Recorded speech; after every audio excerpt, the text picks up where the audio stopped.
السلام علیکم ورحمۃ اللہ وبرکاتہ۔ وہ سورے جن کو نماز میں پڑھا جاتا ہے، اگر وہ سورے ہم صحیح نہیں پڑھیں گے تو ہماری نماز صحیح نہیں ہوگی، لہٰذا ہم نے سوچا ہے کہ سورہ فاتحہ اور اس کے علاوہ 10 سورے ہم آپ کو سکھائیں گے، تو آپ ہم کو فالو کرنا بالکل بھی نہ بھولیں تاکہ کوئی بھی سبق آپ کا مس نہ ہو۔ اب آج ہم پڑھیں گے سورہ فاتحہ۔ اعوذ باللہ من الشیطان الرجیم، بسم اللہ الرحمن الرحیم، الحمد للہ رب العالمین۔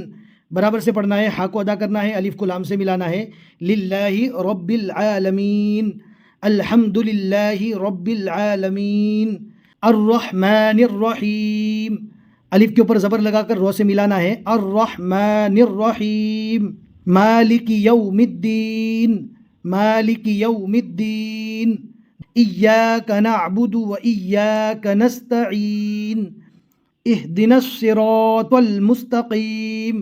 رو کو پور پڑھنا ہے، نون کو صاد سے ملانا ہے، نون کے بعد جو الف ہے اس کو نہیں پڑھا جائے گا، اہدنا نہیں پڑھنا ہے، اہدنا الصراط المستقیم، صراط الذین انعمت علیہم غیر المغضوب علیہم ولا الضالین۔